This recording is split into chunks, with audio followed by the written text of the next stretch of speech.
वालेकुम वरहमतुल्लाहि वबरकातुहू। बिस्मिल्लाहिर रहमानिर रहीम। अल्हम्दुलिल्लाहि रब्बिल आलमीन वस्सलातु वस्सलामु अला सय्यिदिल मुरसलीन नबियना मुहम्मद व अला आलिहि व सहबिहि अजमाइन।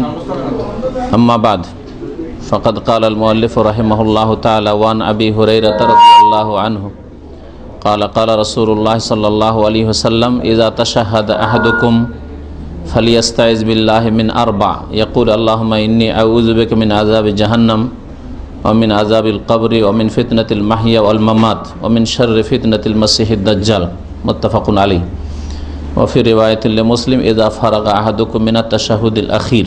আল্লাহ পাক রব্বুল আলামিনের সমস্ত প্রশংসা, সালাত এবং সালাম নাযিল হোক প্রিয় নবী সাল্লাল্লাহু আলাইহি সাল্লামের উপর।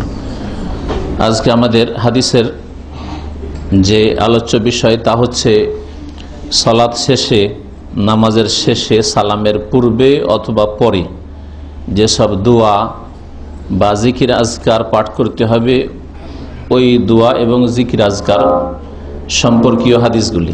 গত সপ্তাহে তাশাহুদ এবং সালাত ইব্রাহিমী দরুদ সম্পর্কে হাদিসগুলি এসছে। তাহলে তাশাহুদ পড়ার পরে যাতে নবী করিম সাল্লাল্লাহু আলাইহি সাল্লামের ওপর সালাম রয়েছে, আসসালামু আলাইকা আইয়ুহান নবী ওয়া রাহমাতুল্লাহি ওয়া বারাকাতুহু। আর দুরুদ সালাত ইব্রাহিম পড়ার পরে যাতে নবী সাল্লাল্লাহু আলাইহি ওয়াসাল্লামের উপর সালাত পেশ করা হয়েছে, আল্লাহুম্মা সাল্লি আলা মুহাম্মাদ আল্লাহুম্মা বারিক আলা মুহাম্মাদ। কারণ আল্লাহ পাকের নির্দেশ, ইন্নাল্লাহা মালাইকাতাহু ইউসাল্লুনা আলান নবী ইয়া আইয়ুহাল্লাযীনা আমানু সাল্লু আলাইহি ওয়া সাল্লিমু তাসলিমা। নবীর প্রতি তোমরা মুমিনরা সালাত এবং সালাম পেশ করো। আর নামাজ হচ্ছে সর্বোত্তম অবস্থা মানুষের জীবনে। এই নামাজের মধ্যে আত্তাহিয়াত এবং দুরুদ এগুলি হচ্ছে ফরজ, রুকুন, আর এটা হচ্ছে ঠিক। আর যারা এর ভিন্ন মত পোষণ করেছে যে আত্তাহিয়াত পড়া বা দুরুদ পড়া ফরজ নয়, ওয়াজিব অথবা সুন্নাত, তাদের মতটি ঠিক নয়। আবু হুরায়রা রাদিয়াল্লাহু তাআলা আনহু বলছেন যে কালা রাসূলুল্লাহ সাল্লাল্লাহু আলাইহি ওয়াসাল্লাম, রাসূলুল্লাহ সাল্লাল্লাহু আলাইহি ওয়াসাল্লাম বলেছেন, ইযা তাশাহাদা আহাদুকুম, যখন তোমাদের কারো তাশাহুদ পড়া হয়ে যাবে, আত্তাহিয়াত হয়ে গেল, তারপরে দুরুদ হয়ে গেল, ফালিয়াস্তাইজ বিল্লাহি মিন আরবা, তখন যেন আল্লাহর আশ্রয় গ্রহণ করে বা আল্লাহর কাছে আশ্রয় কামনা করে, মিন আরবা, চারটি বস্তু থেকে বা চারটি বিষয় থেকে। এই চারটি বিষয় থেকে আল্লাহর পানাহ চাইবে, আল্লাহ পাক রব্বুল আলামিনের নিকটে পানাহ চাইবে, আল্লাহ পাকের কাছে আশ্রয় কামনা করবে। পানাহ চাওয়া বা ইস্তিআজা করা মানে আল্লাহর শরণ নেওয়া বা আল্লাহর আশ্রয় গ্রহণ করা, আল্লাহর কাছে আশ্রয় তলব করা যে আল্লাহ আমাদেরকে রক্ষা করো, বাঁচাও। ইয়াকুল, বলবে আল্লাহুম্মা ইন্নী আউযু বিকা, হে আল্লাহ। এই চারটি জিনিস থেকে এইভাবে আল্লাহর কাছে পানাহ চাইবে বা আল্লাহর কাছে আশ্রয় কামনা করবে, হে আল্লাহ, ইন্নী আউযু বিকা, আমি তোমার আশ্রয় গ্রহণ করছি। আজা ইয়াউযু মানে আশ্রয় গ্রহণ করা, আর ইস্তিআজা মানে আশ্রয় তলব করা, আশ্রয় কামনা করা। আল্লাহুম্মা ইন্নী আউযু বিকা, কোরআনে কারিমে যেমন আছে, কুল আউযু বিরাব্বিন নাস, কুল আউযু বিরাব্বিল ফালাক। এইরকম নবী সাল্লাল্লাহু আলাইহি ওয়াসাল্লামের অনেকগুলি দোয়াতে আউযু রয়েছে, আউযু বিকালিমাতিল্লাহি তাম্মা। তারপরে ইস্তিআজাতে রয়েছে আউযু বিল্লাহি মিনাশ শাইতানির রাজিম, বিতাড়িত শয়তান থেকে আমি আল্লাহ পাকের শরণ নিচ্ছি বা আশ্রয় গ্রহণ করছি। ইন্নী আউযু বিকা, আমি তোমার আশ্রয় গ্রহণ করছি, মিন আযাবে জাহান্নাম, জাহান্নামের আযাব বা শাস্তি হতে, মানে আমাকে জাহান্নামের আযাব থেকে তুমি রক্ষা করো, হেফাজত করো। অমিন আযাবিল কবরি, আর কবরের আযাব হতে আশ্রয় গ্রহণ করছি যে তুমি রক্ষা করো। অমিন ফিতনাতিল মাহিয়া ওয়াল মামাত, জীবন এবং মরণের ফিতনা থেকে আল্লাহ তোমার আশ্রয় গ্রহণ করছি। জীবন মরণের ফিতনা কি, আগে তর্জমাটা করে দিই, তারপরে ব্যাখ্যা করব। অমিন শাররি ফিতনাতিল মাসিহিদ দাজ্জাল, আর মাসিহিদ দাজ্জালের ফিতনার অনিষ্ট থেকে তোমার আশ্রয় গ্রহণ করছি। এই চারটি বিষয় হয়ে গেল। তাহলে জীবন মরণের ফিতনাকে একটি ধরা হয়েছে, এইভাবে চারটি হবে। আর যদি জীবনের ফিতনা আলাদা ধরেন আর মরণের ফিতনা আলাদা, তাহলে পাঁচটি হয়ে যায়। হ্যাঁ, এখানে নবী সাল্লাল্লাহু আলাইহি ওয়াসাল্লাম যখন চারটি বলেছেন, তার মানে এইভাবে চারটি। জীবনের ফিতনা, বাকিগুলো তো বুঝতে পারছেন, জাহান্নামের আযাব থেকে রক্ষা কামনা করা, কবরের আযাব থেকে রক্ষা কামনা করা। কারণ কবর মানুষের জন্য দুইয়ের এক। নবী সাল্লাল্লাহু আলাইহি ওয়াসাল্লাম যেমন একটি হাদিসে রয়েছে যে কবর হয় রাউযাতুম মিন রিয়াজিল জান্নাহ, জান্নাতের একটি বাগান, মুমিন নেক লোকদের জন্য, আল্লাহ ভীরুদের জন্য, আর না হলে হুফরাতুম মিন হুফারিন নার, অথবা জাহান্নামের একটি গর্ত। কারো জন্য জাহান্নামের গর্ত হবে কবর, আর কারো জন্য এটি হবে জান্নাতের বাগান হবে। তো যাতে করে আপনার জন্য আমার জন্য জান্নাতের বাগান হয়, এই জন্য আমাদেরকে ঈমান আমলে মেহনতি হইতে হবে। আল্লাহ পাক যেন আমাদেরকে ঈমান আমলে মেহনত করার তৌফিক দান করেন, আর আমাদের কবরকে যেন জান্নাতের বাগান বানিয়ে দেন।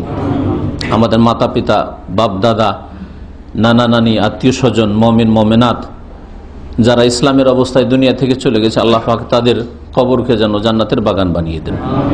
ফিতনাতুল মাহিয়া, হায়াতুন থেকে মাহিয়া, জীবনের ফিতনা। জীবনের ফিতনা কি হইতে পারে?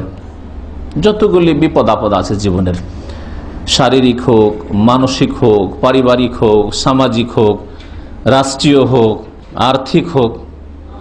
হারাম খাওয়া, একটা লোকের জন্য হারামের রাস্তা খুলে দেওয়া হয়েছে, খুব সহজে গেছে হারাম পথ, হারাম রোজগার, হালালের পথ খুঁজেই পায় না। এটা জীবনের ফিতনা। তাহলে জীবনের ফিতনা শুধু এক দুটি না, অনেক ফিতনা জীবনে। আজকাল মুসলিমে যে সংঘর্ষ, এটাও একটা ফিতনাতুল মাহিয়া, জীবনের ফিতনার অন্তর্ভুক্ত। তারপরে মুমিন মুসলিমদের ওপর কাফেরদের ঝাঁপিয়ে পড়া, মুসাল্লাত হয়ে যাওয়া, এটা হচ্ছে ফিতনাতুল মাহিয়া, জীবনের ফিতনা। এইরকম অনেক ফিতনা রয়েছে। পারিবারিক ফিতনার মধ্যে কারো স্ত্রী খারাপ, আর কোনো মহিলা স্বামী খারাপ, আবার কারো ছেলে মেয়ে খারাপ, কারো ছেলে মেয়ে আবার ভালো তো বাপ খারাপ।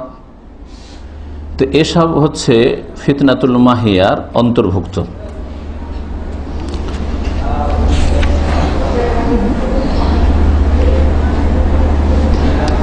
ফিতনাতুল মাহিয়ার মধ্যে এই হায়াতের মানে জীবনের ফিতনার মধ্যে বেঁচে থাকাকালীন মানুষের ঈমান আমলে যে সব জিনিস ক্ষতি করে। অনেক সময় আপনি ঈমানের অবস্থায়, আমলের অবস্থায় থাকতে থাকতে গুমরাহির পথ ধরে নিলেন, বিভিন্নভাবে গুমরাহ হয়ে যাচ্ছে, নামাজি বেনামাজি হয়ে যাচ্ছে। ভালো পরিবারে, ধার্মিক পরিবারে জন্ম হয়েছিল, তারপরে নাস্তিক হয়ে গেল, পড়াশোনা করে কলেজ ইউনিভার্সিটি পড়ে নাস্তিক হয়ে ফিরে আসলো। মুসলিম দেশে মাশাআল্লাহ জন্ম নিয়েছিল, আর কোন দেশে এমন কাফের দেশে গেল পড়াশোনা করার জন্য, ও কাফের মুশরিক বিদিন হয়ে আসলো। বহু বড় ফিতনা এগুলি। আজকাল অমুসলিম দেশগুলিতে পড়ার জন্য যেসব ছেলেরা যাচ্ছে বা মেয়েরা যাচ্ছে, এদের জন্য বড় ফিতনা এগুলি, ফিতনাতুল মাহিয়া। ঈমান হারিয়ে আসছে।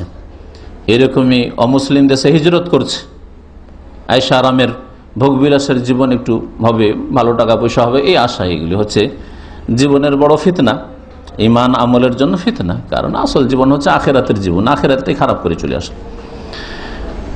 অনেক মানুষ তাওহীদের পরিবারে জন্ম নিয়ে আবার শিরক বিদআতে লিপ্ত হয়ে গেছে, বিভিন্ন কারণে, অজ্ঞতার কারণে অথবা দুনিয়ার লোভ সামলাতে না পারে। দেখা গেছে যে এর বাপ দাদা ছিল মাশাআল্লাহ তাওহীদ সুন্নতের অনুসারী, কিন্তু হয়ে গেছে এখন বিদাতি। হ্যাঁ, বিদাতি। এইরকম বহু পরিবার আছে। এইরকম ফিতনার শেষ নেই। কত লোক কাদিয়ানি হয়ে যাচ্ছে, কত লোক আহলে কোরআন মানে হাদিসি অস্বীকারী, অথচ বাপ দাদা সহি আকিদার ছিল। কত লোক কবর মাজার পূজারি হয়ে যাচ্ছে, মিলাদি হয়ে যাচ্ছে, অথচ দেখা যাচ্ছে বাপ দাদা সহি আকিদার লোক ছিল। তো এগুলি সব হচ্ছে দুনিয়ার ফিতনা। দুনিয়ার মধ্যে যতগুলি দুর্ঘটনা ঘটা, যে কোনো দুর্ঘটনায় হোক না কেন, এগুলি হচ্ছে দুনিয়ার ফিতনা। তাহলে ফিতনাতুল মাহিয়া দিয়ে কত কি চাইলেন, চিন্তা করুন তো, কত ব্যাপক দোয়া। হ্যাঁ, আল্লাহ তুমি দুনিয়ার ফিতনা থেকে বাঁচিয়ে রাখিও। আর দুনিয়ার মধ্যে সবচেয়ে বড় ফিতনা হচ্ছে ঈমান আমলের ফিতনা, যেটাকে অনেকে গুরুত্ব দেয় না। এটা গুরুত্ব রাখে যে আল্লাহ যেন কাফের জুলমের শিকার না হয়, জালেমের জুলমের শিকার না হয়। হ্যাঁ, এগুলো খুব গুরুত্ব রাখে যে কোনো মুসলিম জালেমেরও যেন জুলমের শিকার না হয়, কোনো কাফের জালেমেরও যেন জুলমের শিকার না হয়, কোনো রকমের দুনিয়ার দুর্ঘটনা না হয়, পারিবারিক সমস্যা না হয়, আর্থিক সমস্যা না হয়। এগুলি তো ফিতনা, বুঝতে পারছেন।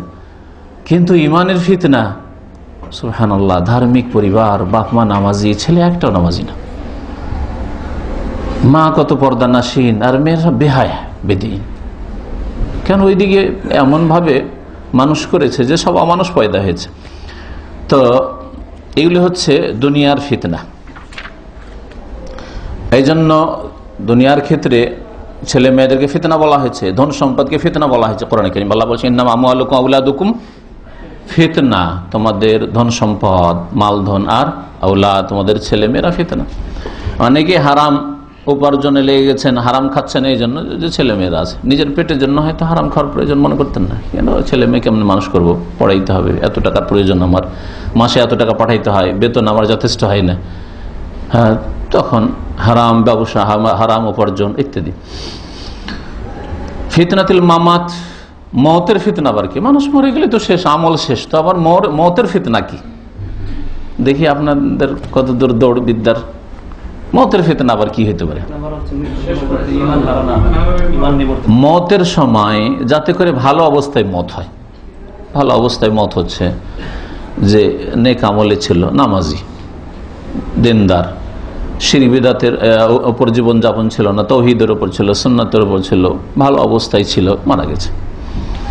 এর অতিরিক্ত হচ্ছে যে কালেমা তাইয়্যিবা পড়ার সুযোগ হয়েছে। শুধু কালেমা মন্ত্রের মতো পড়লে তো হয় না, বেনামাজি লোক আর শেষখানে কালেমা পড়িয়ে দিয়েছেন, খুশির শেষ নেই। আজকাল আমাদের সমাজে কিন্তু এরকম একটা ধান ধারণা আছে, বাবা 5 ওয়াক্ত নামাজ পড়তো না, হ্যাঁ আমার আব্বাকে শেষখানে কলমা পড়িতে পেরেছে। অথচ দেখা যায় ওর বাপ নামাজই পড়তো না, বা ওর আব্বা হয়তো কবর মাজার পূজারি ছিল, শুধু মন্ত্রের কলমা পড়ি, লাভটা কি হলো? তো অন্তর তো পরিবর্তন হয়নি, অন্তরে তো কবর মাজার ঢুকে আছে, ঠিক না? তো কালিমা পড়া মানে শুধু মন্ত্র পড়া নয়, অন্তর থেকে বিশ্বাস করে যে লা ইলাহা ইল্লাল্লাহ বললাম, যে একমাত্র আল্লাহ ইলাহ মাবুদ, আমার ইবাদতের হকদার পীর ওলি মুর্শিদ কবর মাজার নয়, এটা আগে ঠিক থাকবে, তারপরে সেটা স্বীকৃতি শাহাদাত কালমা পড়লে ফায়দা হবে। নিঃসন্দেহে কালমা পড়া ফজিলত। মান কানা আখিরু কালামে ইনদাল মাউতি লা ইলাহা ইল্লাল্লাহ দাখালাল জান্নাহ, শেষখানে কালমা লা ইলাহা ইল্লাল্লাহ পড়লে জান্নাতে দাখিল হবে। কিন্তু লা ইলাহা ইল্লাল্লাহ হচ্ছে স্বীকার উক্তি, স্বীকার উক্তির আগে বিশ্বাস লাগবে। যেমন বিশ্বাস তেমন স্বীকার, বিশ্বাস একরকম আর স্বীকার আর এক রকম, এর নাম তো মুনাফিকি। হ্যাঁ, মনে যদি আপনার এক কথা থাকে আর বলেন অন্য কথা, তো এটা মুনাফিকি চরিত্র নয়? ভাই আপনাকে খুব ভালোবাসি, আপনাকে সবসময় স্মরণ করি, অথচ অন্তরে ঘৃণা করেন, তুই কি বলবেন এই লোকটাকে? লোকটা মুনাফিক, তাই না? তা আপনার ক্ষেত্রে দুই রকম যদি তার দৃষ্টিভঙ্গি, মনে এক কথা আর মুখে এক কথা, তাহলে যদি মুনাফিক বলেন, তো আল্লাহ সম্পর্কে, আল্লাহর দিন সম্পর্কে, আল্লাহর তাওহীদ সম্পর্কে, আল্লাহর কালিমা সম্পর্কে যদি দুই রকম অবস্থা থাকে, মনে শিরক আর বিদআত আর কথাই কালিমা তাইয়্যিবা শেষখানে পড়ে নিল, তাহলে মুনাফিকি চরিত্র এটা। কালিমা তাইয়্যিবা শেষখানে পড়লে অবশ্যই ফজিলত আছে, কিন্তু অন্তরে তাওহীদকে বসিয়ে, অন্তরকে শিরক থেকে মুক্ত করে, কুফরি থেকে মুক্ত করে। সেটা নাস্তিক লোককে শেষখানে কালিমা পড়িয়ে দিলেন, দেখছে এখন তো মূর্তি হচ্ছে নিরুপায়, আর সবাই বলছে, তখন পড়িয়েই নিয়ে জান্নাত পেয়ে যাবে নাকি? এত সস্তা জান্নাত নয়। আম হাসিবতুম আন তাদখুলুল জান্নাহ, আল্লাহ বলছে জান্নাতে তোমরা প্রবেশ করবে, এত সহজ? এত সহজ নয়। তার জন্য কিছু পেশ করতে হবে। তো মতের সময়ের ফিতনা থেকে, মানে এইরকম বেদিনী অবস্থায় মরে যাওয়া, হ্যাঁ, কুফরির অবস্থায় মরে যাওয়া, শিরকের অবস্থায় মরে যাওয়া, পাপের অবস্থায় মরে যাওয়া, এগুলো হচ্ছে মতের সময়ের ফিতনা। গুনাহ করছিল এই অবস্থায় মরে যাওয়া। একটা লোক সিগারেট ধরিয়ে আছে, আর ওই সময় হার্ট অ্যাটাক হয়ে গেল, মরে গেল, কি বলবেন? এটা ফিতনাতুল মামাত নয়? এটা মদের আসরে বসেছিল আর সেখানে মারা গেছে। সুনামির সময় হাজার হাজার পুরুষ মহিলা সমুদ্র বিচে, ইন্দোনেশিয়া, শ্রীলঙ্কা আর যেসব দেশে সুনামি হয়েছে, থাইল্যান্ড ইত্যাদি, এইসব দেশে সব লুচ্চামিতে ডুবেছিল সমুদ্র বিচ, আর ওই সময় তাদের মত এসছে। হ্যাঁ, এইরকম ধরনের ভূমিকম্প এসছে, আর হোটেলে হারাম ভোগবিলাস করছে, সারাবি, কাবাবি, জেনাকারী, এগুলো হচ্ছে মতের ফিতনা। ফিতনাতুল মামাত, মতের সময়ের ফিতনা, পাপের অবস্থায় মরে যাওয়া। নিয়ত করে শুয়েছেন, অসৎ নিয়ত, ফজরে উঠবে না। যারা 4 ওয়াক্ত নামাজি, তারা কি এই নিয়ত নিয়ে শোন না? প্রত্যেকে এই নিয়ত। নিয়ত মানে কি? নামাইতে পড়া। নিয়ত মানে আপনার মনের সংকল্প যে সকাল 7টায় উঠবো, 7:30টায় ডিউটি, আর উঠে ডিউটি যাব। ওর মধ্যে কিছু লোক আছে সকাল 7টা 8টায় উঠে ডিউটির আগে খান নামাজটা পড়ে নেবো, পড়ে টান দেবো ডিউটিতে, তাই না? তাহলে আগে থেকে তো আপনার অসৎ নিয়ত নিয়ে আপনি ঘুমিয়েছেন, আর ওই রাত্রে আপনার মত এলো। কোন একদিন তো এরকম মত আসবেই, ঠিক কিনা বলেন? জোহরে ঘুমিয়েছেন, না আসরে উঠবো না, ও 5টায় উঠে নামাজটা পড়ে নেবো, একটু লম্বা টান একটু ঘুমটা দিয়ে দিই, 5টার সময় উঠবো, দিয়ে ঘুম দেবো, আমরা কি বলবো, নামাজটা পড়ে নেবো। তাহলে অসৎ নিয়ত নিয়ে ঘুমিয়েছেন, এটা কি মতের ফিতনা নয়? হ্যাঁ, নামাজ জামাত ছেড়ে এদিকে মুসল্লি জামাত হয়ে গেল, ইচ্ছে করে আপনি ঘুমিয়েছেন যে না এতটার সময় আমি উঠবো, নামাজের নিয়ত নিয়ে ঘুমাননি, তাহলে এটা হচ্ছে মতের ফিতনা। তাহলে মতের ফিতনা এরকম মুসলিম জীবনে কত যে আছে, আর মানব জীবনে যে কত আছে। মতের ফিতনা সম্পর্কে আরব বক্তারা, আরব শেখেরা, আলেমরা তাদের কিতাবাদিতে লিখেছে যে এই যে গাড়ি দুর্ঘটনাগুলি হচ্ছে, অ্যাক্সিডেন্ট, তাতে অনেক ছেলেরা, যুবকরা, এমনকি বুড়োরাও অনেকে গানের আসক্ত আছে। গাড়িতে ওই সময় খুব জোরে সাউন্ড দিয়ে গান আর বাজনা চালিয়ে রেখেছিল, আর অ্যাক্সিডেন্ট হলো। অ্যাক্সিডেন্ট হওয়ার পরে ঠিক শেষ অবস্থা, ওই সময় একটু হুঁশ আছে, কলমা পড়াবার চেষ্টা করেছে, কলমা পড়তে পারছে না। অনেক চেষ্টা করা হয়েছে, একটা ঘটনায় বহু ঘটনায় সৌদি আরবে ঘটেছে। তাহলে আমাদের দেশগুলিতে এইরকম তো পাপিষ্ঠ অনেক আছে, যাদের অধিকাংশ সময় পাপে কাটছে, গান বাজনায় কাটছে, ফিল্ম দেখায় কাটছে। হ্যাঁ, কখনো আল্লাহ এবং রসুলের মহব্বতের কথা তাদের অন্তরে নেই, তাদের অন্তরে মহব্বত আছে ইসলামের শত্রু ও পাপিষ্ঠ গুনাহগার ওদের। তো এইরকম যে জীবন, ঘটনাগুলিতে লিখেছে, কয়েকবার করে লোকেরা ঘিরে নিয়েছে, আর শেষ অবস্থায় মারা যাচ্ছে অ্যাক্সিডেন্ট হয়ে, বলছে কলমাটা পড়ে না, কলমা পড়ে না। ওই যে গানটা শুনছিল এতে গাড়িতে, ওই গানটাই রিপিট করছে বারবার, ওকে বলছে কালিমা পড়ে, ও গান পড়ছে, বারবার করে মুখে গানটা আসছে, কারণ ওই অবস্থাতে ওর এই দুর্ঘটনা ঘটেছে, ওটাই আসছে। আর গান যারা শুনে দেখেছেন, তো গান শোনার তালে তালে ও নিজেও গায়, কিন্তু নিজেও বলে, শুনেছেন না, শোনেন বা দেখেছেন, ঠিক না? তো ওই যে মানে ফিতা, ক্যাসেটের ফিতা ওইভাবে চালু হয়ে গেছে, বা গাড়ির চাকা ঘুরে গেছে, ওর আর কলেমা আসে না, চেষ্টা করলেও কলেমা আসে না, অনেক সময় চেষ্টা করে আসে না। হয়তো লোকেরা বলছে, শুনছে যে কালেমা পড়তে বলছে, কিন্তু কালেমার জায়গায় চলে আসছে গানটা। যারা ফিল্ম দেখতে দেখতে টিভি চালিয়ে দিয়ে শুয়েছে, বলেন ওই অবস্থায় মত হলে এটা ফিতনাতুল মামাত নয়? আর কোন একদিন এরকম মত হবে? অধিকাংশ সময় যারা গুনার কাজে কাটাচ্ছেন, তারা কি গুনার অবস্থায় মরবেন না? অবশ্যই গুনার অবস্থায় মারা যাবে। আর যেসব ভাইয়েরা অধিকাংশ সময়, সব সময় হয়তো পারছেন না, কিন্তু অধিকাংশ সময় নেকির কাজে কাটাচ্ছেন, অল্প সময় হয়তো জায়েজ কাজে লেগে আছে, জায়েজ কাজও মানুষ সৎ নিয়ত নিয়ে করলে ওতেও নেকি আছে। অধিকাংশ সময় জিকির আজকার হয়, ফরজ নামাজে আছেন, আর মসজিদের বাইরে থাকলেও আল্লাহর ভয় আছে, তসবিহ তাহলিল করতে আছেন, জিকির আজকার করতে আছেন, পরকাল সম্পর্কে চিন্তাশীল। কোনো একটা সময় তো মওত আসবে। তাহলে যে কোনো সময় মওত আসুক, আপনি ফিতনা মুক্ত, আপনার মওত হলো, তাই না? ফিতনা মুক্ত মওত হলো, ফিতনাতিল মামাত। মতের সময়ের একটা ফিতনা যেটা বললেন, সেটার ব্যাখ্যা হলো এটা, যে মতের পূর্ব মুহূর্তে যে মানুষের জন্য ফিতনা হয়, এই ফিতনার ক্ষেত্রে পীরপন্থীরা মানুষকে কিন্তু গুমরা করেছে। কি তারা বলেছে? যে যদি পীর না ধরো তাহলে ওই সময় শয়তান গুমরা করে দিবে। এইটাও তাদের শয়তানি কথা, কোনো কোরআন হাদিসের কথা না। এটা যে পীর ধরলে ফিতনা মুক্ত থাকবে ফিতনাতুল মামাত থেকে মতের পূর্ব মুহূর্তে, আর পীর না ধরলে শয়তানে গুমরা করে দিবে, একটা দলিল চাই। আমি একবারে খুব স্পষ্ট ভাষায় বলছি, একটা দলিল চাই, আয়াতে না হাদিসে, যে যার পীর নেই ওকে, হ্যাঁ, ওই লোককে কি করবে? শয়তানে মতের পূর্ব মুহূর্তে গুমরা করে দিবে, এর দলিল চাই। কিন্তু আমি যে ব্যাখ্যা করলাম, যে যারা অধিকাংশ সময় পাপে কাটায় তাদেরকে শয়তান গুমরা করে দিবে, পাপের অবস্থায় তাদের মত হবে, কারণ তাদের জবানে ওই পাপটাই সহজ হবে। আর যারা নেক কাজে, অধিকাংশ সময় ভালো কাজে, নেক কাজে, নেকির কাজে কাটায়, তাদের জন্য নেক রাস্তাটাই সহজ হবে, মওতের সময় ভালো কথাটা বেরোবে। এর বাস্তব অভিজ্ঞতা হচ্ছে, আপনাদের উদাহরণ না দিয়ে আমাদের জীবনে বলি। একটা যুগ ছিল আমরা ছাত্র জীবনে, পায়ে আঘাত টাঘাত লাগলে আমাদের আঞ্চলিক ভাষা বলতাম, বাপরে, পা মাগো, হ্যাঁ হ্যাঁ, এই ভাষাগুলো বেরোতো, তাই না? বেরোয় না অনেকের? উফ হয়, ওহ কারো বেরোয়, কারণ মাগো, হ্যাঁ, বাপরে, এরকম ভাষা বেরোয় না? যাদের এই অভ্যাস আছে, হঠাৎ করে অ্যাক্সিডেন্ট হলো আর মারা গেলেন, তো কি বেরোবে? মাগো বেরোবে। তাই ওই অবস্থায় আপনার মত হলো। কিন্তু এখন যদি হয় একটু হোঁচট লাগে বিসমিল্লাহ না ইন্না লিল্লাহ, এই দুটোর একটা বেরোবে বা দুটো একসাথে বেরোবে বিসমিল্লাহ বলার পরে। কারণ বিসমিল্লাহ বললে ক্ষতি হওয়ার আশঙ্কা থাকে না, যেমন একটা হাদিস প্রমাণ করে। আর মুসিবতের সময় ইন্না লিল্লাহ বলতে হবে। তাহলে এখন কিন্তু ইচ্ছা করে বলতে হয় না। আলহামদুলিল্লাহ, এখন ইচ্ছা করে বিসমিল্লাহ বলা লাগে না, আর ইচ্ছা করে ইন্না লিল্লাহ বলা লাগে না।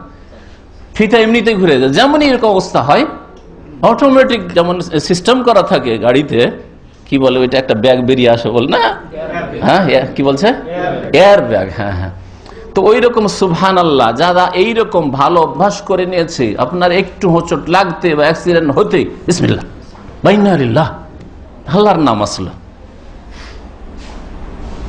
তো এটা ভালো মত হইল না, হইল না, ভালো মত হইল না, হইল না।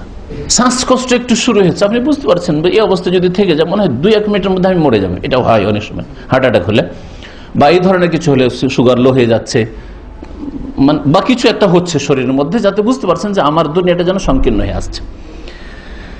সেই সময় যদি ভালো মানুষ হন, সাথে সাথে আপনার লা ইলাহা ইল্লাল্লাহর ফিতা ঘুরে যাবে। কিন্তু লা ইলাহা ইল্লাল্লাহ, লা ইলাহা ইল্লাল্লাহ, লা ইলাহা ইল্লাল্লাহ ওয়াহদাহু লা শারীকা লাহু, লাহুল মুলকু ওয়া লাহুল হামদু ওয়া হুয়া আলা কুল্লি শাইইন কাদির। আস্তাগফিরুল্লাহ ওয়া আতুবু ইলাইহি, আস্তাগফিরুল্লাহ ওয়া আতুবু ইলাইহি। দেখেন ভালো ফিতা ঘুরছে।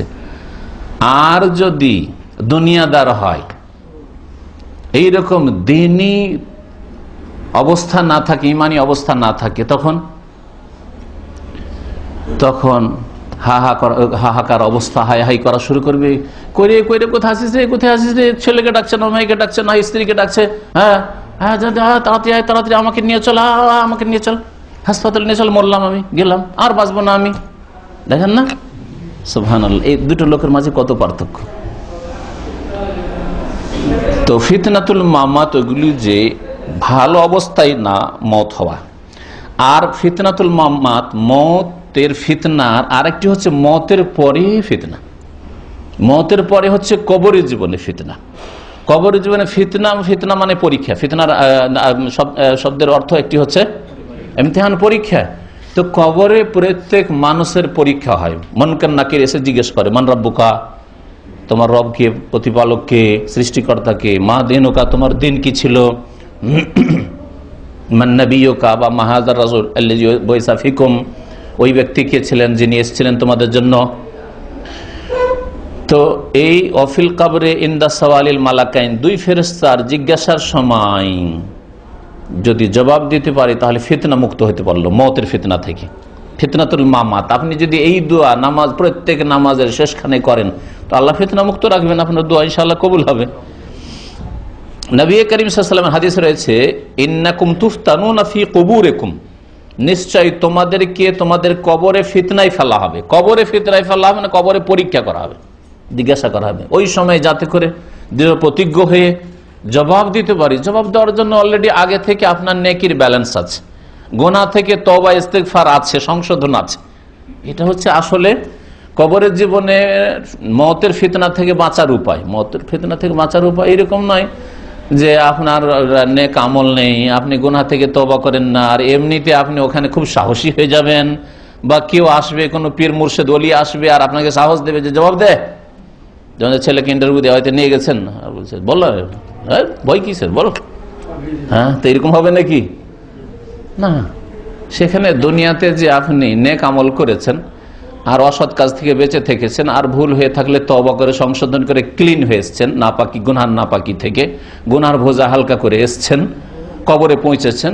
সেই জন্য এখন আপনি ইউসাব্বিতুল্লাহুল্লাযিনা আমানু বিল কাউলিস সাবিত, আল্লাহ বলছেন যে মুমিনদেরকে আল্লাহ পাক ওইখানে কবরের জীবনে দৃঢ় প্রতিজ্ঞ রাখবেন, প্রতিষ্ঠিত রাখবেন। এই আয়াত কবরের আযাব সম্পর্কে বা কবরের জিজ্ঞাসাবাদ সম্পর্কে নাযিল হয়েছে।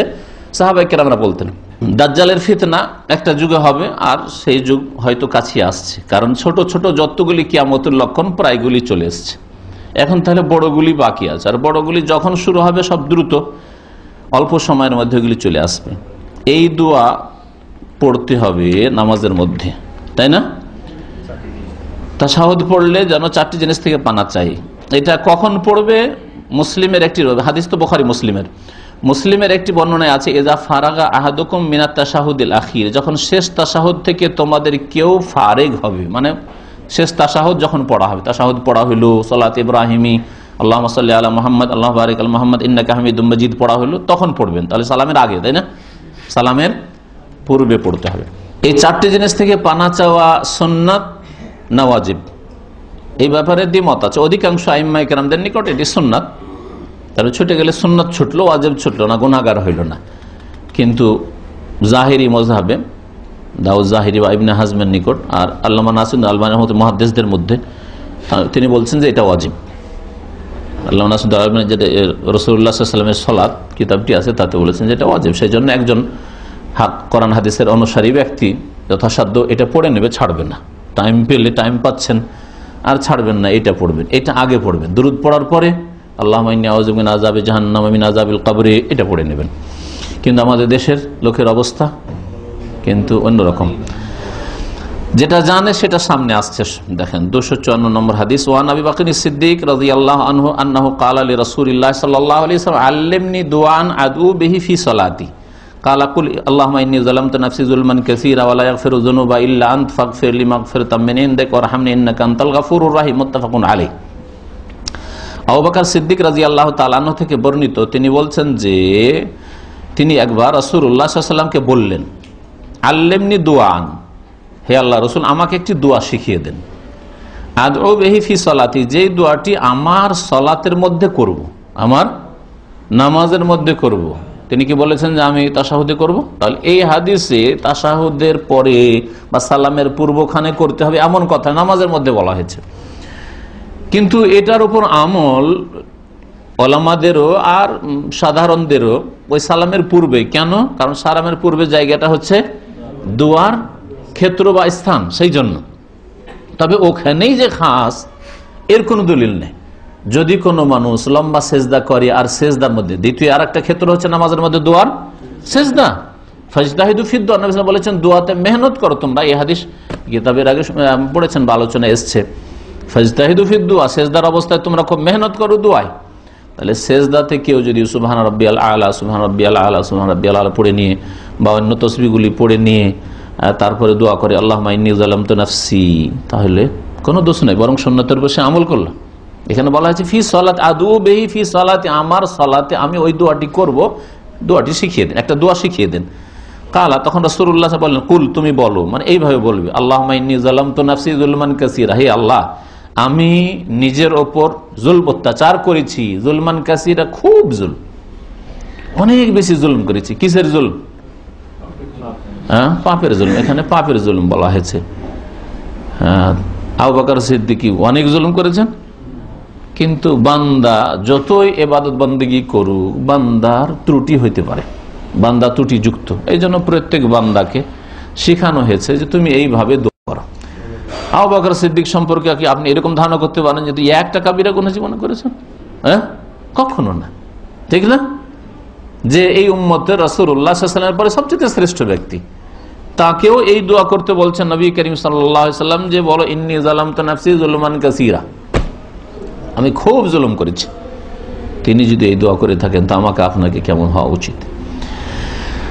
জুলম, শিরকের জুলম হতে পারে আমাদের জীবনে, কারো জীবনে। অনেক সময় বড় শিরক, কবর মাজারের আর দেবদেবীর শিরক করেন না, কিন্তু লোক দেখানো, রিয়াকারী আমল করে লোক দেখানো নিয়ে কোন একটা ভালো কাজ করলে ভালো লাগে, লোকজন জানলো যে আমি ইসলামের খেদমত করছি, দাওয়াতের কাজ করছি।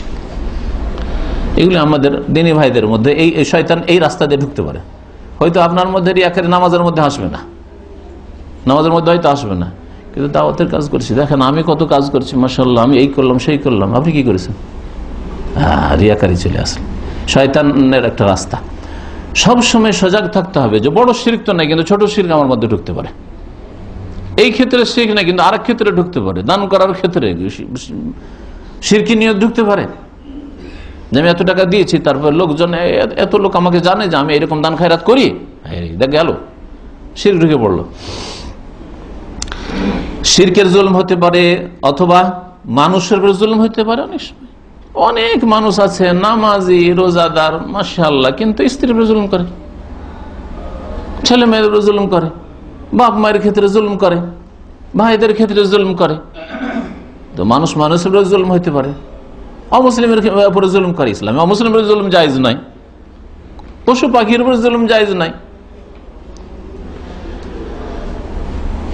আর আরেকটা জুলুম হচ্ছে আল্লাহর হক ইবাদত বন্দেগীর ক্ষেত্রে, আদেশ নিষেধ পালনের ক্ষেত্রে ঘাটতি করা, ফরজ ওয়াজিবে ঘাটতি করা, ছেড়ে দেওয়া, অবহেলা করা, এগুলি জুলুম।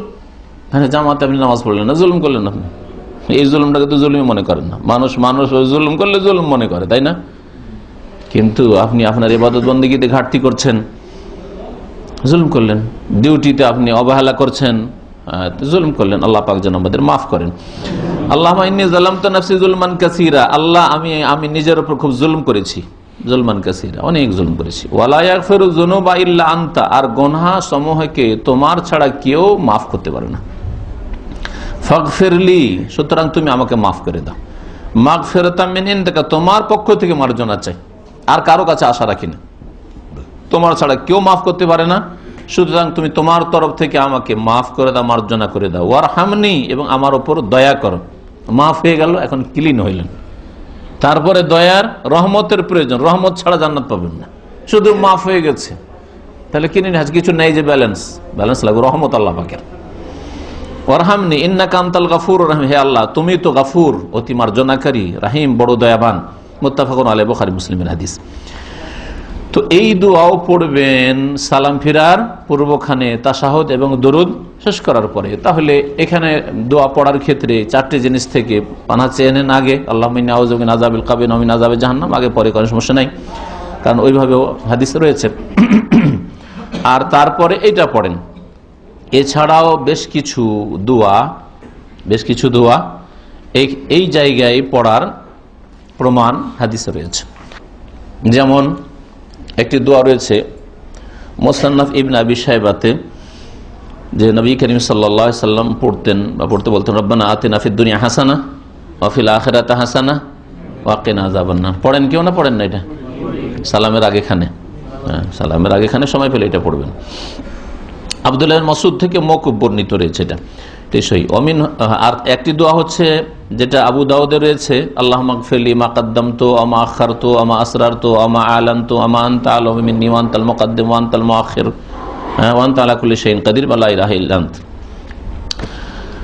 এই দোয়াটি, আল্লাহুম্মা গফিরলি, আল্লাহ তুমি আমাকে মাফ করে দাও, মা কাদ্দামতু, যা আগে করেছি তা মাফ করো, ওয়া মা আখারতু, পরে যা হবে বা তাও মাফ করো আল্লাহ, ওয়া মা আসরারতু, যা লুকিয়ে করেছি তাও মাফ করো, ওয়া মা আ'লানতু, যা প্রকাশ্যে করেছি ভুল করেছি তাও মাফ করো, ওয়া মা আনতা আ'লামু মিন্নী, আর যেগুলি আমি জানি না হয়তো ভুল করেছি তুমি বেশি জানো, সেগুলিও মাফ করে দাও। আনতাল মুকাদ্দিম, তুমি আগে বাড়াইতে পারো, তুমি পিছিয়ে দিতে পারো, মানুষের উন্নতি অবনতির মালিক। ওয়া আনতা আলা কুল্লি শাইইন কাদির, তুমি সর্বশক্তিমান। এই দোয়াটি। তারপরে নবী করিম সাল্লাল্লাহু আলাইহি সাল্লামের আবু দাউদের আর হাদিসে রয়েছে, যেটা আসছে সামনে হাদিসে, এটা হচ্ছে আল্লাহুম্মা আইন্নী আলা যিকরিকা ওয়া শুকরিকা ওয়া হুসনি ইবাদাতিক। এটা সালামের আগেও পড়তে পারেন, সালামের পরেও পড়তে পারেন। কিছু হাদিসগুলি রয়েছে তাতে বলা হয়েছে দোবরা কুল্লি সালাতে, নামাজের পেছনে পড়বে। হ্যাঁ, নামাজের দোবর মানে পেছনে, নামাজের পিছনে পড়বে। হ্যাঁ, নামাজের পিছনটা কি? মানুষের পিছন হচ্ছে দুটা, তাই না? একটা পিছন হচ্ছে এটা, পিছনে লেগে আছে যে চেয়ারটা আমার, এটাও পিছন, আর এটাও পিছন, একটু দূরে আছে। আর যতগুলি আমার পিছনে আছে সবগুলি আমার পিছনে আছে, দূরে যেগুলো আছে সেগুলো, তাই না? তো নামাজের পেছনে তোমরা পড়বে, এর দুটো অর্থ হইতে পারে। একটা অর্থ যে নামাজের ভিতরেই, কিন্তু সালামের আগে, নামাজ শেষ হতে যাচ্ছে ওই সময় সালাম ফেরার পূর্বে। আর এটা হচ্ছে যে সালাম ফেরার পর, নামাজের পিছনে মানে একবারে সালাম শেষ করে পড়ে। তো এই মর্মে বেশ কিছু দোয়াগুলি রয়েছে যাতে নবী সাল্লাল্লাহু আলাইহি সাল্লামের হাত দোবরা কুল্লি সালাতে, নামাজের পেছনে দোয়া কবুল হয়। নামাজের পেছনে দোয়া কবুল হয়, একদল বুঝে নিল যে সালাম ফেরার পরে, এই জন্য শুরু করে দিল মোনাজাত। অথচ নবী সাল্লাল্লাহু আলাইহি ওয়াসাল্লাম যতগুলি দোয়ার কথা বলেছেন, এগুলি নবী সাল্লাল্লাহু আলাইহি ওয়াসাল্লাম সাহাবায়ে কেরাম আমল করেছেন। সালাম ফেরার আগে এখানে এই দোয়াগুলি পড়া, ওই জায়গায় দোয়া কবুল হয়। কারণ যতক্ষণ নামাজের মধ্যে আছে ততক্ষণ চুপি সারে আল্লাহর সাথে বান্দা কথা বলে, মোনাজাত করে। তো এই সময়টা হচ্ছে আসল যুক্তিযুক্ত। ইমাম ইবনে তাইমিয়া রাহমাতুল্লাহ আলাইহি এই হাদিসগুলি সম্পর্কে একটা কথা বলেছেন, মূল্যবান কথা, ওইটা মনে রাখবেন। যেগুলিতে দোয়া আছে, দোয়া মানে কিছু চাইছেন, ওগুলো সালামের পূর্বে পড়া উত্তম। আর যেগুলিতে দোয়ার দিক নেই, জিকির আজকার আছে, আল্লাহ পাকের গুণগান, আল্লাহ পাকের প্রশংসা, গুণগানমূলক কথা আছে, যেমন সুবহানাল্লাহ, আলহামদুলিল্লাহ, আল্লাহু আকবার, এই তাসবিহগুলি সালামের আগে না সালামের পরে? হ্যাঁ, এগুলি যেহেতু দোয়া নয়, আল্লাহর কাছে কিছু যাচ্চা করছেন না, চাইছেন না, বরং গুণগান পেশ করছেন, প্রশংসা করছেন, এগুলি সালামের পরে পড়বেন। এখন যেগুলি আসবে বুঝতে পারবেন যে কোন ধরনের। যদি যাচ্চামূলক চাওয়ার হয় তাহলে সেগুলি সালামের আগে নামাজের ভিতরেই পড়বেন। যেমন আল্লাহ ইন্নী যালামতু নাফসি যুলমান কাসীরা ওয়া লা ইয়াগফিরু যুনুবা ইল্লা আনতা ফাগফিরলি, আল্লাহ তুমি মাফ করো। এটা কি আছে? চাওয়া আছে। তাহলে এটা সালামের আগে না সালামের পরে? সালামের আগে পড়বেন। এরকমই আল্লাহ ইন্নী আউযু মিন আযাবিল কবরে, কবর আযাব থেকে আল্লাহ তুমি আশ্রয় দাও, জাহান্নামের আযাবে আশ্রয় দাও। এটা সালামের আগে না সালামের পরে? সালামের আগে, কারণ এটা চাইছেন আপনি। وعن وائل بن حجر رضي الله عنه قال صليت مع النبي صلى الله عليه وسلم فكان يسلم عن يمينه السلام عليكم ورحمة الله وبركاته وعن شماله السلام عليكم ورحمة الله وبركاته رواه আবু দাউদ বিসনাদিন সহিহ। ওয়াইল বিন হুজর রাদিয়াল্লাহু তাআলা আনহু থেকে বর্ণিত, তিনি বলছেন যে নবী সাল্লাল্লাহু আলাইহি ওয়াসাল্লামের সাথে আমি সালাত আদায় করলাম, নামাজ পড়লাম। ফাকান ইউসাল্লিমু আন ইয়ামিনিহি, নবী সাল্লাল্লাহু আলাইহি ওয়াসাল্লাম ডান দিকে সালাম ফিরলেন আর বা সালাম ফিরতেন আর বলতেন আসসালামু আলাইকুম ওয়া রাহমাতুল্লাহি ওয়া বারাকাতুহু। সালাম দিলেন, ফুল সালাম, কিন্তু আসসালামু আলাইকুম ওয়া রাহমাতুল্লাহ আর ওয়া বারাকাতুহু। ওয়ান শিমালি, বাম দিকেও সালাম ফিরলেন আসসালামু আলাইকুম ওয়া রাহমাতুল্লাহি ওয়া বারাকাতুহু, কিন্তু ওয়া বারাকাতুহুটা ব্র্যাকেটে লেখা আছে। যাদের কাছে কিতাব আছে, কারো কাছে না? সব বিনা কিতাবের সব আছে তো, অনেক ভাই কিতাব নিয়ে আসে। কার কাছে আছে? ব্র্যাকেট দেওয়া আছে না বিনা ব্র্যাকেটে? শেষ অবরকাতটা ব্র্যাকেটে আছে না? হ্যাঁ। তো রাওয়াহু আবু দাউদ, হাদিসটা আবু দাউদে আছে বিসনাদিন সহিহিন, হাদিসের সনদ সহিহ, হাদিসের সনদ সহিহ, এতে কোনো সন্দেহ নেই। এখন আজকালকার ইমাম সাহেবরা কি করে? আসসালামু আলাইকুম ওয়া রাহমাতুল্লাহ, আসসালামু আলাইকুম ওয়া রাহমাতুল্লাহ ওয়া বারাকাতুহু বলে কেউ? বলে না। কারণ অধিকাংশ হাদিসগুলিতে ওয়া রাহমাতুল্লাহ পর্যন্তই আছে, অধিকাংশ হাদিসগুলিতে ওয়া রাহমাতুল্লাহ পর্যন্ত আছে। আবু দাউদের এই একটি হাদিসে ওয়া বারাকাতুহু পর্যন্ত আছে। আবু দাউদের যেগুলি ছাপা বা সংস্করণ যেটাকে বলা হয়, তার কিছু কিছু ছাপাতে এমন আছে বা পাণ্ডুলিপিতে যাতে আছে ডান দিকে সালামের ক্ষেত্রে ওয়া বারাকাতুহু পর্যন্ত আছে, আর বাম দিকে সালামের ক্ষেত্রে আসসালামু আলাইকুম ওয়া রাহমাতুল্লাহ আছে। আর আবু দাউদের একটি নুসখাতে, মানে একটি পাণ্ডুলিপিতে আছে যে বাম দিকেও আসসালামু আলাইকুম ওয়া রাহমাতুল্লাহি ওয়া বারাকাতুহু বললেন রাসূলুল্লাহ সাল্লাল্লাহু আলাইহি ওয়াসাল্লাম, ওইটা এখানে নকল করা হয়েছে। এই জন্য এই ক্ষেত্রে ইমাম আলবানী রহমতুল্লাহ আলাইহি বলছেন যে আল আউলা আদামুল মুদাওয়ামা আলা জিয়াদাতি ওয়া বারাকাতুহু, সবচেয়ে উত্তম হচ্ছে যে সব সময় ওয়া বারাকাতুহু না বলা, কখনো কখনো ওয়া বারাকাতুহু বলেন। লেখা হলে কেন? লাম তাতিফি আহাদিসে সালাম আল ওখার, অন্য অন্য সালাম ফেরার যতগুলি হাদিস এসছে কোনোটাতে ওয়া বারাকাতুহু আসে নাই, শুধু আসসালামু আলাইকুম ওয়া রাহমাতুল্লাহ এসছে, আসসালামু আলাইকুম ওয়া রাহমাতুল্লাহ এসছে। সেই জন্য কন্টিনিউ ওয়া বারাকাতুহু সহ বলবেন না, কখনো কখনো বলেন। আল্লামা মুবারকপুরি রহমতুল্লাহ আলাইহি তিরমিজির ভাষ্যে বলছেন যে শোনো, এলাম আন্না আকসারা নুসাখ আবি দাউদ খালিয়াতুম মিন জিয়াদাতি ওয়া বারাকাতুহু, আবু দাউদের অধিকাংশ সংস্করণগুলিতে তাতে ওয়া বারাকাতুহু নেই। আবু দাউদের রেফারেন্স দিয়েছেন হাফিজ ইবনে হাজার রহমাতুল্লাহ আলাইহি কিতাব বুলুগুল মারামে, অথচ আবু দাউদের আসল কপি দেখলে দেখা যায় যে অধিকাংশ সংস্করণে ওয়া বারাকাতুহু শব্দটি নেই। দ্বিতীয় সালাম মা তাসলিমাতিস সানিয়া, দ্বিতীয় সালাম মানে প্রথম সালামে আছে। ওয়াইন্নামা হিয়া মা তাসলিমাতিল উলা, প্রথম সালামে ডান দিকে সালামের সময় আসসালামু আলাইকুম ওয়া রাহমাতুল্লাহি ওয়া বারাকাতুহু, আসসালামু আলাইকুম ওয়া রাহমাতুল্লাহ, এরকম আছে।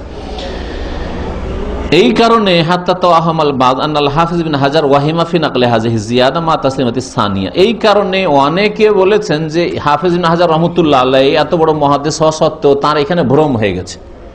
বাম দিকে সালামের ক্ষেত্রে ওয়া বারাকাতুহু বাড়াইলেন কেন? এটা তো নেই আবু দাউদে। কারণ অনেকগুলি কয়েকটা কপি দেখলেন আবু দাউদের, দেখছেন যে বাম দিকে সালামে তো ওয়া বারাকাতুহু পাই না, আর বুলুগুল মারামে ওয়া বারাকাতুহু নকল করছেন আর বলছেন যে আবু দাউদের কিতাবে আছে, আবু দাউদের অরিজিনাল কপিতে নেই। তো লোকে কি ভাববে, বা আলেমরা কি ভাববেন? বলছেন যে ইবনে হাজারের ভুল হয়ে গেছে, বুঝছেন না? বলছেন এই সম্পর্কে যে না, এই ইবনে হাজারের ভুল হয়েছে, এই কথাটি ভুল। ওয়াইন্নামাল ওয়াহিমু ওয়া যালিকাল বাজ, যারা এই ধারণা করেছে তারা ভুল করেছে। ফাইন্না হাযিহি জিয়াদা মা তাসলিমাতাইন মাওজুদাতুন ফি বাযিন নুসাখিস সাহিহাতিল মুতামাদ আলাইহা, কারণ কিছু কিছু কপি বা সংস্করণ আছে বা পাণ্ডুলিপি আছে, আগে তো পাণ্ডুলিপি ছিল, হাতের লেখা ছিল, আর ওগুলো হচ্ছে আসল কপি। মানুষের ছাপাটা তো পরে হইলো, এই তো কিছুদিন থেকে এগুলো হইলো। কিছু কিছু পাণ্ডুলিপিতে দুই দিকে অবারাকাতু আছে। তো যেই পাণ্ডুলিপিটা হাফেজ বিন হাজার রহমতুল্লাহের হাতে পড়েছে নবম শতাব্দীর লোক, তিনি 852-তে তার ইন্তেকাল। তো ওই সময় যে পাণ্ডুলিপিটা তিনি পেয়েছেন ওদের থেকে নকল করেছেন, তাতে ডান দিকে পেয়েছেন আসসালামু আলাইকুম রহমতুল্লাহ, বাম দিকে পেয়েছেন ওবারাকাতু আসসালামু আলাইকুম রহমতুল্লাহ ওবারাকাতু। উনি এইভাবে পেয়েছেন, ওইভাবে নকল করেছেন। কিন্তু অন্যরা অধিকাংশ কপিগুলি যে পেয়েছেন বা পাণ্ডুলিপি পেয়েছেন তাতে বাম দিকে ওবারাকাতু নেই। সেই জন্য তারা বলেছেন যে এটা ইবনে হাজারের হয়তো ভুল হয়ে গেছে, কিন্তু আসলে তার ভুল হয়নি, বরং তিনি ওই কপি থেকে নকল করেছেন যে কপিতে বাম দিকে ওবারাকাতু আছে। এতগুলো কথা সাধারণ মানুষের এরকম জানার প্রয়োজন নেই। এতটা আপনাদের জানার প্রয়োজন যে আপনি সালামে ওবারাকাতুহু পর্যন্ত বলবেন না বলবেন না? হ্যাঁ, জায়েজ আছে, কিন্তু সব সময় বলবেন না, কখনো কখনো বলেন। অধিকাংশ হাদিসগুলিতে যেহেতু ওবারাকাতু বাড়তি নেই। আরেকটি কথা এখানে মনে রাখেন, এমন পরিবেশে বলবেন না যেখানে গিয়ে হইচই শুরু হয়ে যায়। আর আমিন জোরে বলাই বরদাস্ত করে না, রফায়দিনই বরদাস্ত করতে পারে না, হ্যাঁ, আমরা বুকে হাত বাঁধাই বরদাস্ত করতে পারে না, ঠিক না? আস্তাগফিরুল্লাহ আস্তাগফির, সালাম ফেরার পরে যদি সুন্নতি দুয়া, সুবহানাল্লাহ, স্পষ্ট হাদিস, এই সুন্নতি দুয়াগুলি জিকিরগুলি যদি পড়েন, আরে এই কি করছে রে, মোনাজাত না করে সুবহানাল্লাহ সুবহানাল্লাহ শুরু করেছে, হ্যাঁ, এই কি শুরু করেছে, আস্তাগফিরুল্লাহ। এইরকম মূর্খ সমাজে যদি বলেন আসসালামু আলাইকুম ওয়া রাহমাতুল্লাহি ওয়া বারাকাতুহু, দেখো এই আবার নতুন বারাকাতু নিয়ে এলো, অথচ আবু দাউদের হাদিসের আপনি আমল করছেন। এই জন্য হাদ্দিসিন নাস আলা কাদরি ওয়াকুলহিম।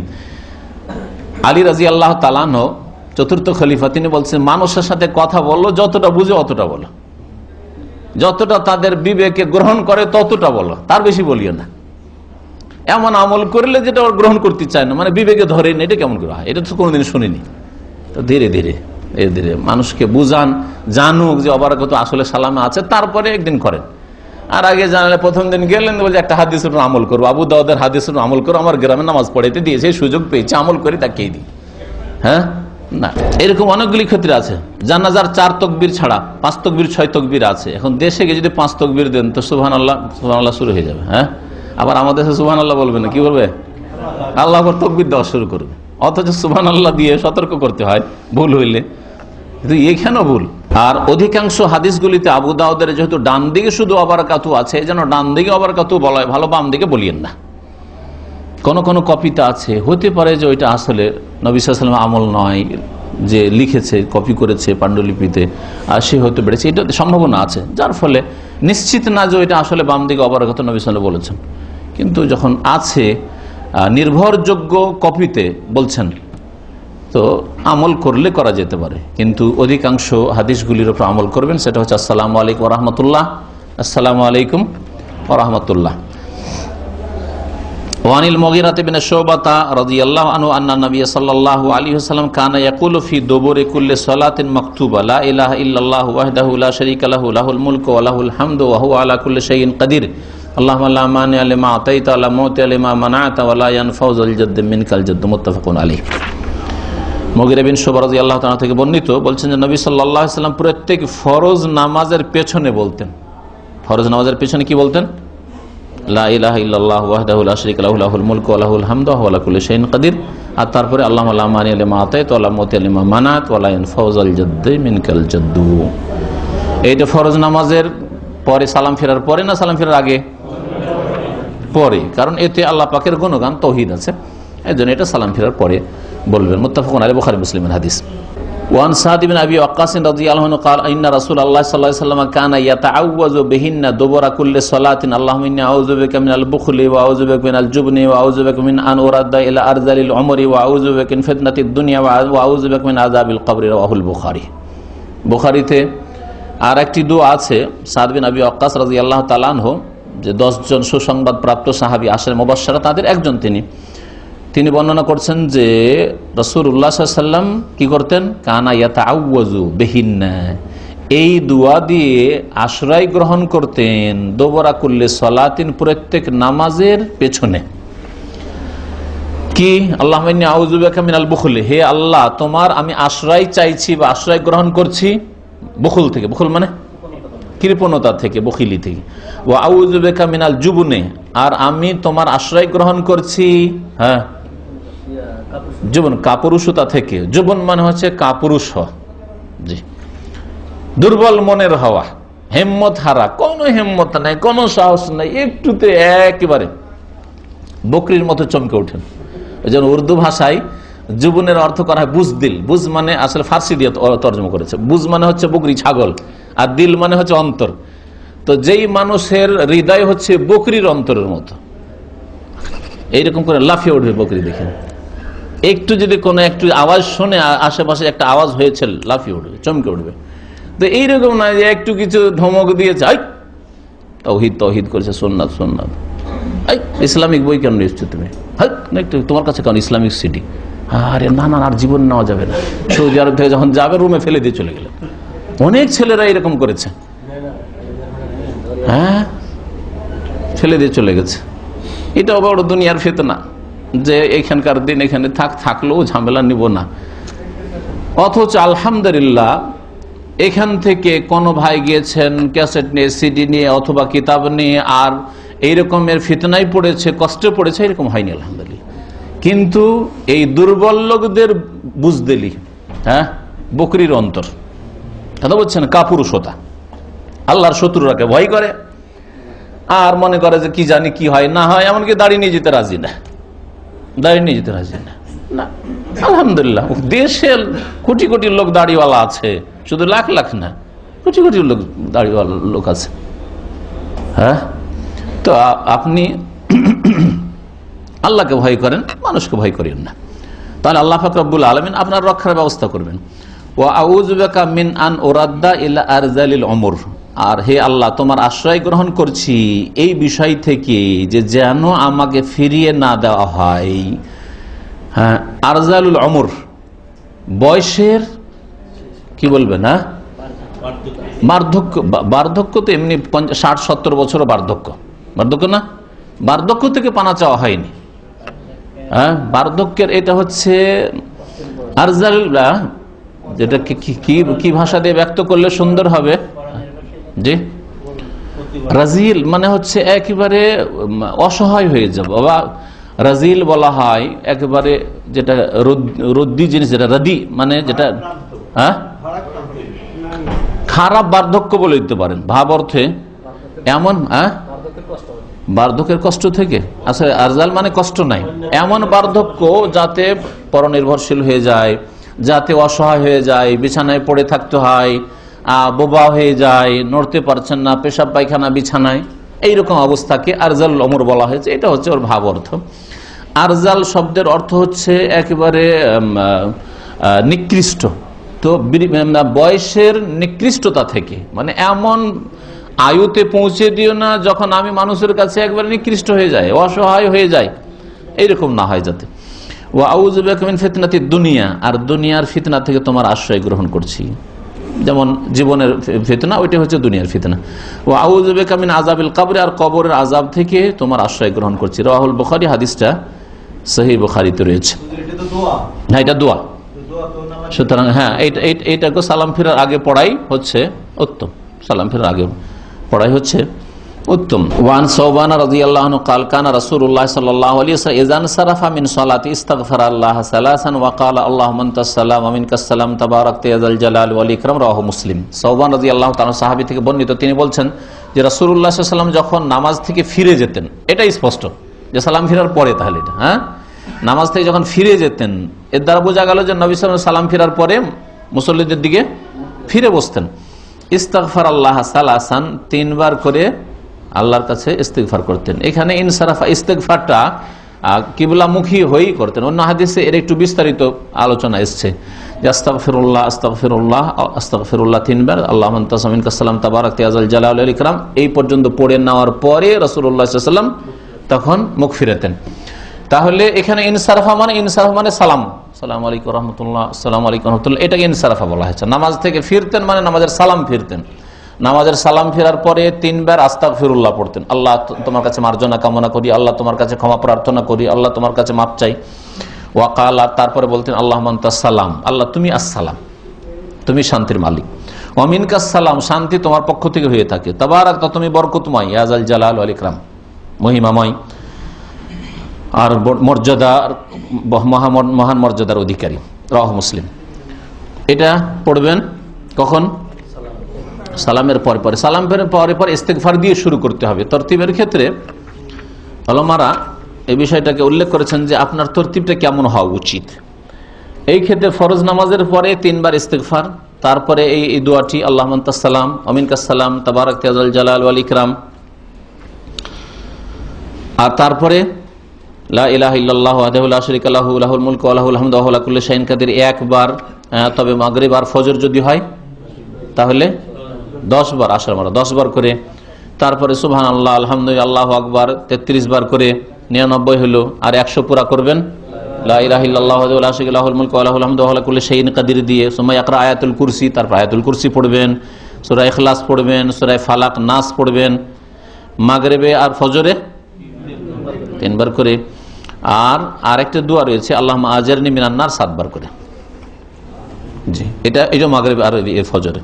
সুম্মা ইয়াকরাউ ফিল মাগরিব ওয়াল ফজরে, বলছেন যে মাগরিব ফজরে আল্লাহুম্মা আজিরনি মিনান নার 7 বার করে পড়বেন। এই তরতিবে উলামারা বর্ণনা করেছেন। এছাড়াও বেশ কিছু দোয়া জিকির রয়েছে যেগুলো সেই হাদিস দ্বারা প্রমাণিত, সেগুলি পড়বেন।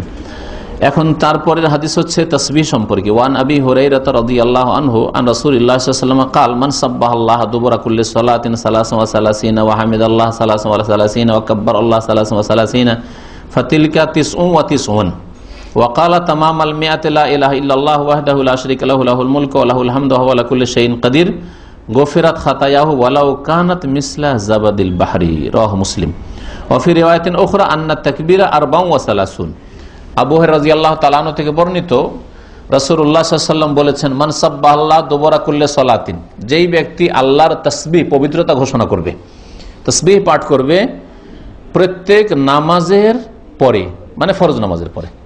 এই আমলগুলি সব ফরজ নামাজের পরে, সুন্নতের পরে এই রকম তাসবিহ বা দোয়াগুলির কোনো প্রমাণ নেই। 33 বার করি। ওয়াহামিদাল্লাহ, আর আল্লাহর প্রশংসা করবে 33 বার করে। আলহামদুলিল্লাহ পড়বে 33 বার। ওয়াকাব্বার আল্লাহ, আর আল্লাহু আকবার বলবে, আল্লাহর বড়ত্ব বয়ান করবে 33 বার করে। কত হইল? ফাতিলকা 99, এই হয়ে গেল 99 বা 99। ওয়াকালা তামামাল মিআ, আর 100 পুরা করবে লা ইলাহা ইল্লাল্লাহু ওয়াহদাহু লা শারীকা লাহু লাহুল মুলকু ওয়া লাহুল হামদু ওয়া হুয়া আলা কুল্লি শাইইন কাদির দিয়ে। ফজিলত কি পাবে? বলছেন গফিরাত খাতায়াহু, তার গুনাহগুলি মাফ করে দেওয়া হয়। খাতা শুধু সাগীরাকে বলা হয় না, বড় গুনাহকেও বলা হয়। হ্যাঁ, বড় গুনাহ মাফ হয়, কিন্তু এর সাথে তওবা করতে হবে। আহলে সুন্নাত ওয়াল জামাতের নিকট বড় গুনাহ যদি হয়ে থাকে তওবা শর্ত আছে, মানে সংশোধন করতে হবে, অনুতপ্ত লজ্জিত হইতে হবে, আগামীর জন্য প্রতিজ্ঞা আর করব না, বন্ধ করতে হবে গুনাহ, মানুষের হক হলে দিয়ে আসতে হবে বা মাফ চেয়ে নিতে হবে ইত্যাদি। ওয়ালাউ কানাত মিসলা জাবাদিল বাহরি, তার গুনাহগুলি সব মাফ করে দেওয়া হবে যদিও সেই গুনাহ সমুদ্রের ফেনা সমান, জাবাদ অথবা সমুদ্রের পানিতে যে ময়লা আবর্জনা থাকে, ময়লা আবর্জনা সমান হয়, মাফ হয়ে যাবে। কিন্তু যেমনটা বললাম যে ছোট গুনাহ মাফ হয়ে যাবে, আর বড় গুনার জন্য তার সাথে সাথে তওবা করতে হয়। তওবা করা মানে তওবা পড়া না তওবা করা। হাদিসটি সহিহ মুসলিমের। ওয়াফি রিওয়ায়াতিন উখরা, আর আরেকটি রিওয়ায়াত রয়েছে, সেটাও মুসলিমের। আন্নাত তাকবীর 34, তাকবীর হচ্ছে 34 বার, সুবহানাল্লাহ 33 বার, আলহামদুলিল্লাহ 33 বার, আর তাকবীর 33 বারও বলতে পারেন, আর 34 বার বলেন। 34 বার বললে তো 100 পুরা হয়ে গেল, তার আর কালেমা তাওহীদ নেই। আর যদি 33 বার পড়েন তো 99 হলো, 100 পুরা করবেন কালেমা তাওহীদ, লা ইলাহা ইল্লাল্লাহু ওয়াহদাহু লা শারীকা লাহু লাহুল মুলকু ওয়া লাহুল হামদু ওয়া হুয়া আলা কুল্লি শাইইন কাদির দিয়ে। তাহলে নামাজের পরে দুই রকম পড়াই প্রমাণিত। প্রসিদ্ধ হাদিস হচ্ছে 33 আর 100 পুরা করা কালেমা তাওহীদ দিয়ে। আর আরেকটি হাদিস রিওয়ায়াত যেহেতু আছে সহিহ মুসলিমে, কাব বিন উজরা রাদিয়াল্লাহু তাআলা আনহু থেকে, আর এই হাদিসটা যেটা 33 এটা আবু হুরায়রা রাদিয়াল্লাহু তাআলা আনহু থেকে, সুতরাং ওর উপর আমল করা যেতে পারে। আর 34-এর হাদিস, 34 বার আল্লাহ আকবার পড়া সেই হাদিস দ্বারা প্রমাণিত শোয়ার পূর্বে বিছানায় যে যাবেন। দেখেন, ওয়ান মুআয ইবনে জাবাল রাদিয়াল্লাহু আনহু আন্না রাসূলুল্লাহ সাল্লাল্লাহু আলাইহি ওয়াসাল্লাম ক্বালা লাহু উসিকা ইয়া মুআয লা তাদআন্না দুবরা কুল্লি সালাতিন আন তাকুল আল্লাহুম্মা আইন্নি আলা যিকরিকা ওয়া শুকরিকা ওয়া হুসনি ইবাদাতিকা রাওয়াহু আহমদ ওয়া আবু দাউদ ওয়া নাসাই বিসনাদিন কাওয়িয়্যিন। মুআয বিন জাবাল রাদিয়াল্লাহু তাআলা আনহু থেকে বর্ণিত, বলছেন যে রাসূলুল্লাহ সাল্লাল্লাহু আলাইহি ওয়াসাল্লাম বলেছেন, কাকে? মুআয বিন জাবালকে, প্রখ্যাত সাহাবী, যাকে ইয়ামান দেশের দায়িত্বশীল গভর্নর করে রাসূলুল্লাহ সাল্লাল্লাহু আলাইহি ওয়াসাল্লাম তার জীবদ্দশায় পাঠিয়েছিলেন। উসিকা ইয়া মুআয, তোমাকে উপদেশ দিচ্ছি হে মুআয, লা তাদআন্না দুবরা কুল্লি সালাতিন, প্রত্যেক নামাজের পরে তুমি ছেড়ে দিও না এই বাক্যটি, আনতাকুলা, এই বাক্যটি ছেড়ে দিও না। কি? যে তুমি এভাবে বলবে, আল্লাহুম্মা আইন্নি আলা যিকরিকা, হে আল্লাহ আমার সাহায্য করো, আলা যিকরিকা তোমার স্মরণ করাই, ওয়া শুকরিকা তোমার শুকরিয়া আদায়ে, ওয়া হুসনি ইবাদাতিকা আর তোমার ইবাদত সুন্দর করাই। মানে আমাকে তৌফিক দাও তোমার জিকির আজকারের, আর ফরজ জিকির আজকার আগে, তারপরে সুন্নাত মুস্তাহাব জিকির আজকার। ফরজ জিকির আজকার হচ্ছে ফরজ নামাজ 5 ওয়াক্ত, অশুকরিকা আর তোমার শুকরিয়া আদায় করার, আর তোমার ইবাদত সুন্দর করে সম্পাদন করার। হাদিসটি মুসনাদ আহমদ, আবু দাউদ, নাসাইতে আছে, এর সনদ হচ্ছে অত্যন্ত মজবুত, হাদিসটি হচ্ছে সহিহ। এই দোয়া কখন পড়বেন? হ্যাঁ, সালামের আগে না পরে? হ্যাঁ হ্যাঁ, এতে তো দোয়া আছে। তো ওই যে নীতি ইমাম ইবনে তাইমিয়া রাহমাতুল্লাহ আলাইহি, এটা যদি ফলো করা যায় তাহলে আগেও পড়া যেতে পারে, কিন্তু এই জন্য এতে ইখতিলাফ রয়েছে। এই দোয়াটি সম্পর্কে বলছেন যে ইখতুলিফা ফি দুবুরিস সালাহ, এখানে নামাজের পিছনে পড়বেন, এর মানে কি? এতে দুটি মত আছে। হালিল মুরাদু বিহি কুবাইলাস সালাম, এর উদ্দেশ্য কি সালামের পূর্বখানে, আও আবিল মুরাদ বাদাস সালাম, নাকি সালামের পরে পড়তে হবে? আকসারুল উলামা আলা সানি, অধিকাংশ উলামারা বলছেন যে আল্লাহুম্মা আইন্নি আলা যিকরিকা ওয়া শুকরিকা ওয়া হুসনি ইবাদাতিকা, এটা সালামের পরে পড়তে হবে, অধিকাংশ উলামারা।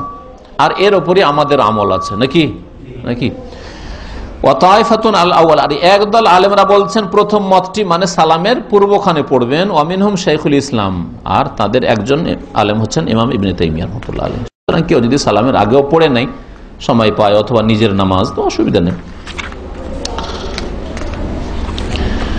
ওয়ান আবি উমামা রাদিয়াল্লাহু আনহু قال قال رسول الله صلى الله عليه وسلم من قرأ آية الكرسي دبر كل صلاة مكتوبة لم يمنعه من دخول الجنة إلا الموت رواه النسائي وصححه ابن حبان وزاد فيه الطبراني وقل هو الله أحد। আবু উমামা রাদিয়াল্লাহু তাআলা আনহু থেকে বর্ণিত, তিনি বলছেন যে রাসূলুল্লাহ সাল্লাল্লাহু আলাইহি ওয়াসাল্লাম বলেছেন, মান কারা আয়াতুল কুরসি, যেই ব্যক্তি আয়াতুল কুরসি পড়বে। কি আয়াতুল কুরসি বলবেন, আয়াতুল কুরসি বলবেন না, বিকৃত করে। হ্যাঁ, না আমাদের দেশের অধিকাংশ মানুষ কি বলে, এমন অভ্যাস হয়েছে, এমন অভ্যাস হয়েছে যে এক শ্রেণীর আলেম সমাজে বক্তব্য আয়াতুল কুরসি। আয়াতুল কুরসি কি জিনিস? আয়াতুল কুরসি কি আয়াত, বিকৃত না। আয়াতুল কুরসি যেই ব্যক্তি পাঠ করবে দুবরা কুল্লি সালাতিন মাকতুবা, প্রত্যেক ফরজ সালাতের শেষখানে, ফরজ সালাতের শেষখানে, তার মানে সালাম ফিরার পরে। লাম ইয়ামনাহু মিন দুখুলিল জান্নাহ, তাকে জান্নাতে প্রবেশ করাই কোনো কিছুই বাধা দিতে পারবে না বা দেবে না, ইল্লাল মউত, তবে একমাত্র মত। মরার আগে, মতের পূর্বে কেউ জান্নাত পাবে না, কিন্তু মরার পরেই জান্নাতের নিয়ামত পাবে ইনশাআল্লাহ তাআলা, তার আত্মার জগতে, আলামে আরওয়াহ রুহের জগতে, বারজাখী জীবনে, আর তার সম্পর্ক কবরের সাথেও রয়েছে। রাওয়াহুন নাসাই, এই হাদিসটি নাসাইতে আছে, ইমাম ইবনে হিব্বান তা সহিহ বলেছেন, মানে তার সহিহ ইবনে হিব্বানেও আছে। এই হচ্ছে আয়াতুল কুরসি পড়ার ফজিলত। এই হাদিসটি সহিহ। একদল আলেম এই হাদিসটাকে জয়ীফ বলেছেন, কিন্তু ঠিক নাই তাদের বক্তব্য, হাদিস হচ্ছে সহিহ। ওয়াজাদা ফিহি তাবরানী, আর তাবরানী একটু বাড়তি আরো বলেছেন, আর যে কুল হুয়াল্লাহু আহাদ পড়বে, আয়াতুল কুরসি পড়বে আর সূরা ইখলাস পড়বে, তাকে মত ছাড়া অন্য কোনো কিছু জান্নাতে যেতে বাধা দিতে পারবে না। আয়াতুল কুরসিতে আল্লাহ পাক রব্বুল আলামিনের 10টির মতো গুণ বর্ণনা করা হয়েছে, অত্যন্ত গুরুত্বপূর্ণ এই আয়াত। সুতরাং এই আয়াত পড়লে তার ফজিলত এরকমই বড় রয়েছে।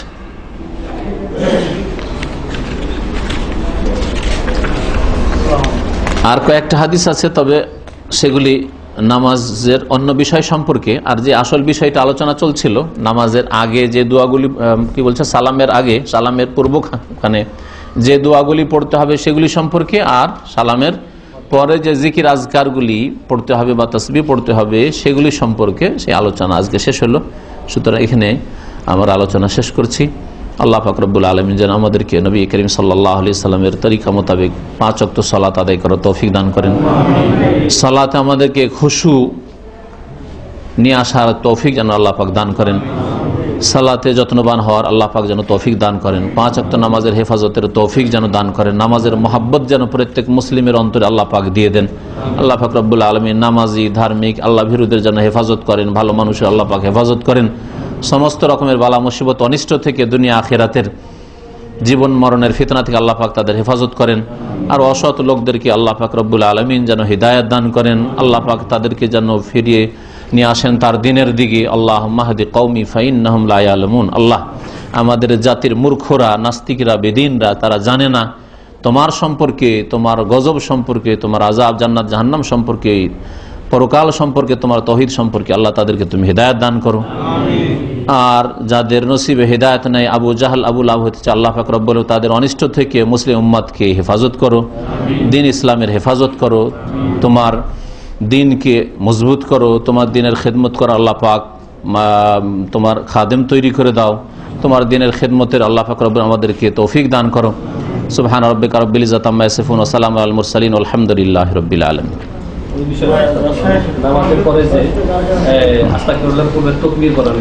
সালাম ফিরার পরে আল্লাহু আকবার, এটা কোন কোন উলামাদের আমল আছে আমাদের দেশে আহলে হাদিস আলেমদের, কিন্তু এই সম্পর্কে যে হাদিস বর্ণনা হয়েছে মুসলিমে, তাতে বর্ণনাকারী বর্ণনা করেছেন যিনি, তিনি আরেকবার তার ছাত্র যখন বলল যে আল্লাহু আকবার বলবো, তখন তিনি অস্বীকার করেছেন।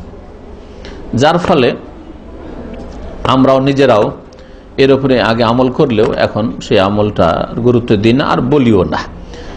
বুঝতে পেরেছেন? আর এইটাই হচ্ছে ঠিক। শাইখ ইবনে বাজ রাহমাতুল্লাহ আলাইহি আল্লাহু আকবার সম্পর্কে জিজ্ঞাসা করা হলে তিনি বলেছেন যে এখানে তাকবীর মানে আল্লাহু আকবার বলা নয়, বরং তাকবীর মানে আল্লাহ পাক রব্বুল আলামিনের গুণগান বর্ণনা করা, আর তা আস্তাগফিরুল্লাহ আস্তাগফিরুল্লাহ দিয়ে শুরু হইতে হবে।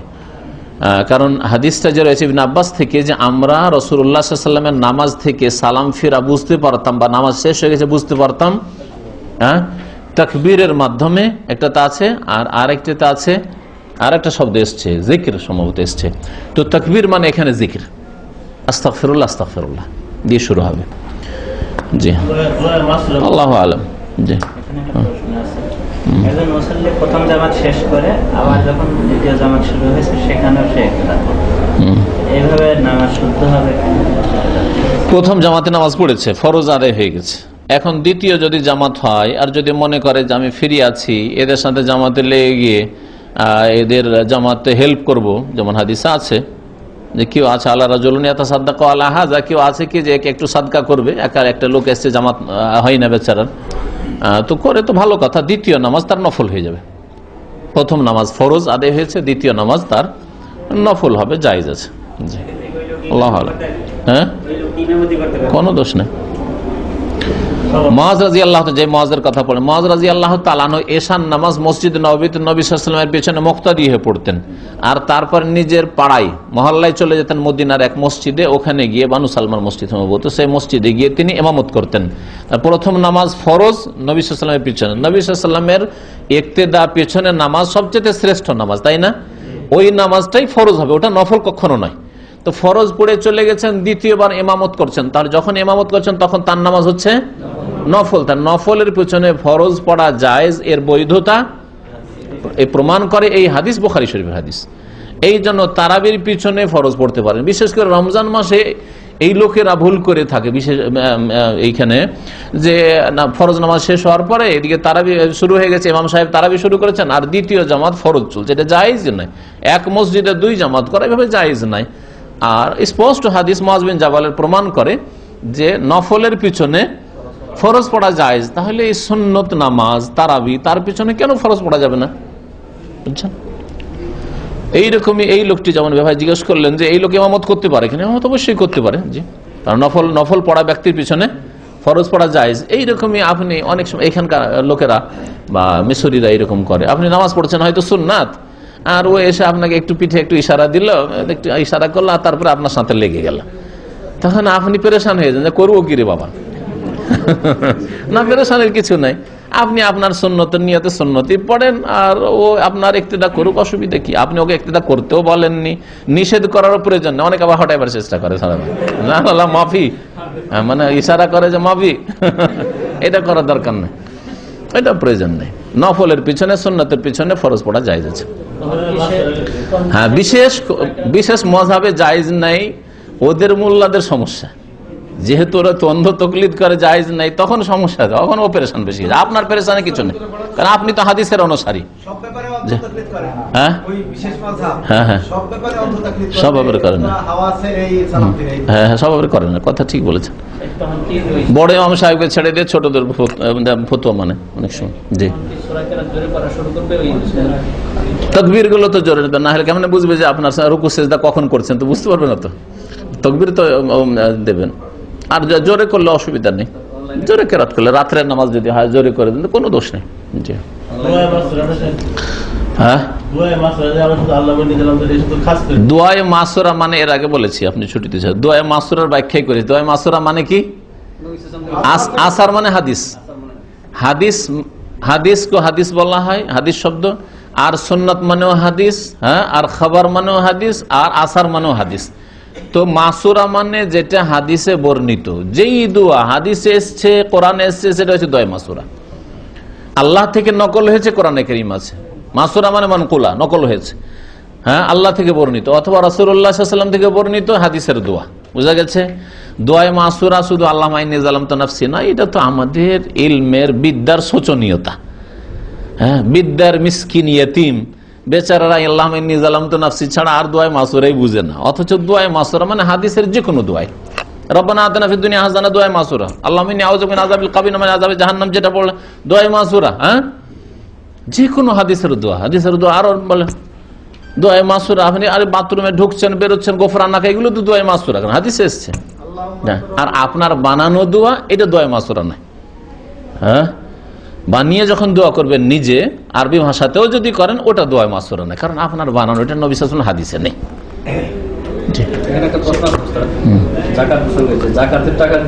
আস্তাগফিরুল্লাহ ওয়া আতুবু ইলাইহি, এটা দোয়ায়ে মাসুরা, কারণ হাদিসে এইভাবে আছে।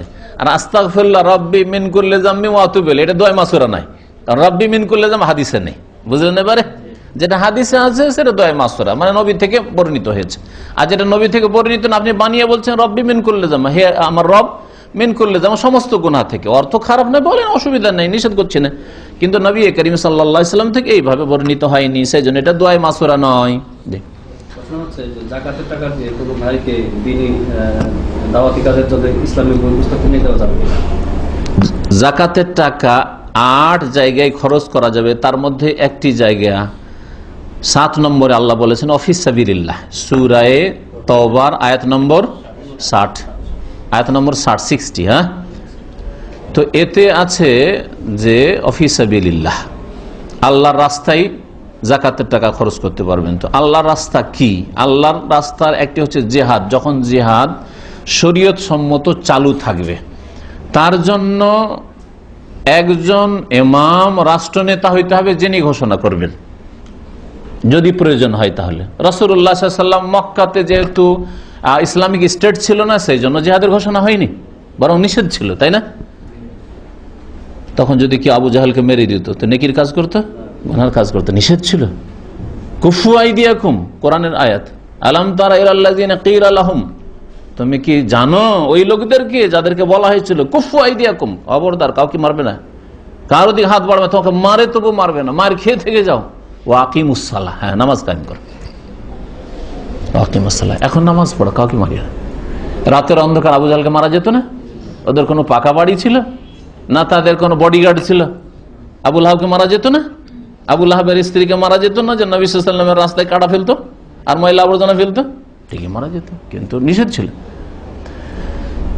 মদিনায় যখন ইসলামিক স্টেট হলো, রাসূলুল্লাহ সাল্লাল্লাহু আলাইহি ওয়াসাল্লাম তার মালিক হলেন, তখন আল্লাহ পাক জিহাদ ফরজ করলেন।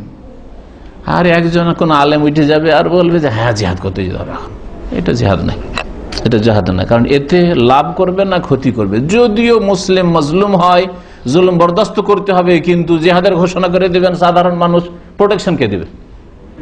জিহাদের ঘোষণা করে দেওয়ার পরে যে প্রতিক্রিয়া হবে, তো এটা সামলাবে কে? কিন্তু একটা সরকার যদি হয় তাহলে ওর কাছে সেনাবাহিনী আছে, ও সব সামলাবে। আদেশ করেছে, আপনি আনুগত্য করেন, নেতার আর সামলাবার মালিক দেশের মালিক।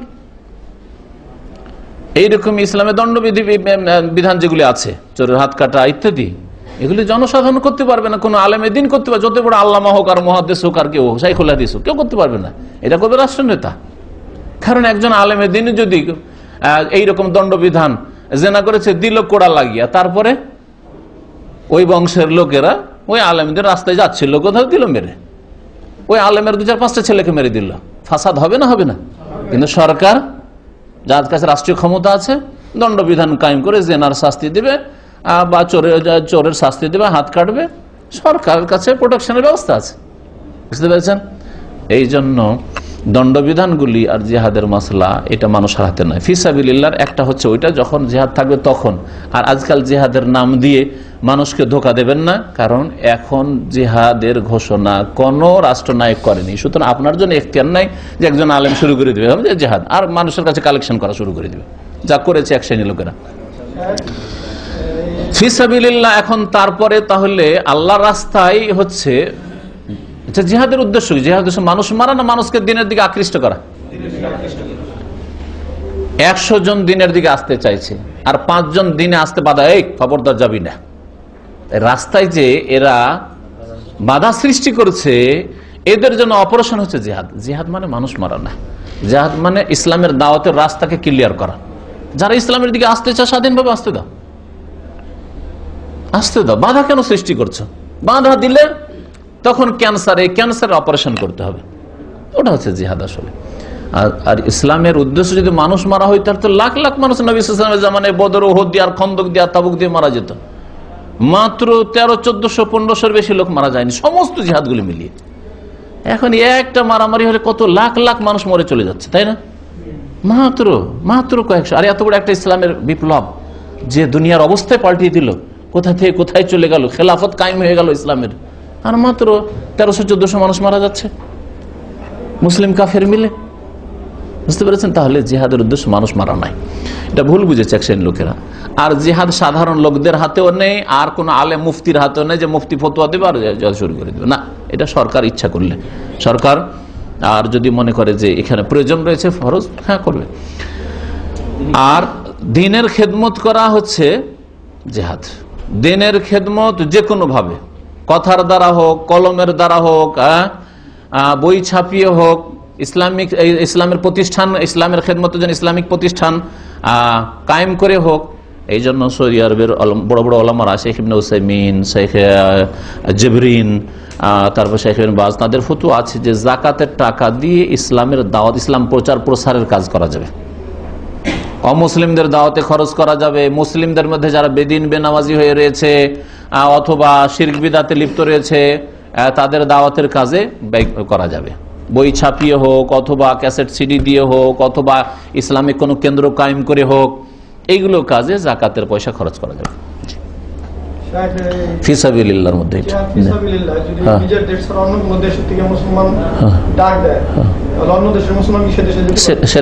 সেটা সরকার সিদ্ধান্ত, সরকার যদি সরকারের মধ্যে, হ্যাঁ জি, সরকার যদি আমাদের দেশের সরকারের মতো হয় যে ইসলামের বিরুদ্ধে, যখন এইরকম অবস্থা তৈরি হবে তখন করবে, কিন্তু এইভাবে করবে না, কারণ এতে লাভ থেকে ক্ষতি বেশি আছে। লাভ থেকে ক্ষতি, হ্যাঁ হ্যাঁ হ্যাঁ, এইটাই তো।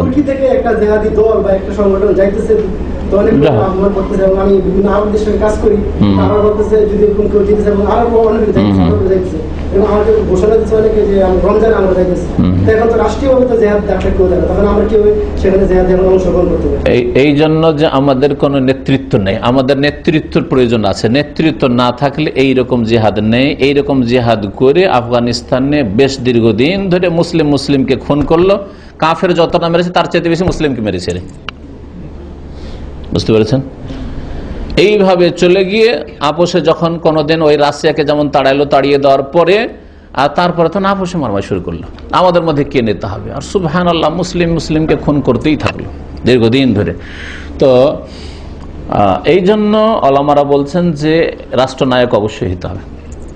জি, একমাত্র যখন আপনার বাড়ির উপর হানা দেবে প্রতিহত করার জন্য ডিফেন্স, তখন আর অনুমতির দরকার হবে না। তখন সরকারকে বলবে যে অনুমতি দিচ্ছেন না, আমার বাড়ির উপরে আক্রমণ হয়েছে না, তখন না, আপনার বাড়ির উপর, আপনার পরিবারের উপর।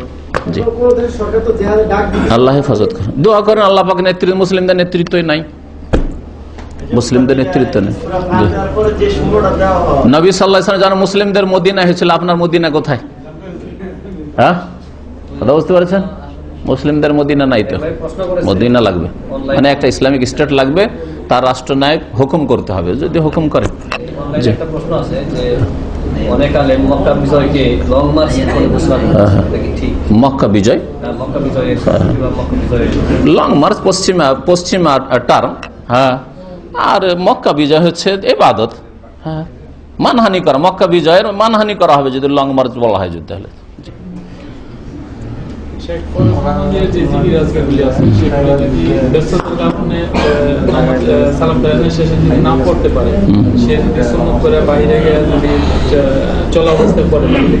কি বললেন? যদি সময় না পায়, বসতে না পারে, তাহলে কিন্তু শখ করে চলা অবস্থায় পড়বে না, কারণ নামাজের পরেই বলা হয়েছে। আর যতক্ষণ মুসাল্লায় বসে থাকে ততক্ষণ ফেরেশতারা দোয়া করতে থাকে, সুতরাং বসেই সেই জিকির আজকারগুলি করা উচিত। তবে হয়তো দোকান খুলতে হবে তাড়াতাড়ি, না হলে তো কফিল এদিকে অসন্তুষ্ট, হ্যাঁ, সমস্যা, ডিউটি আছে ইত্যাদি, তখন চলে যাবে আর ওখানে গিয়ে পড়বে।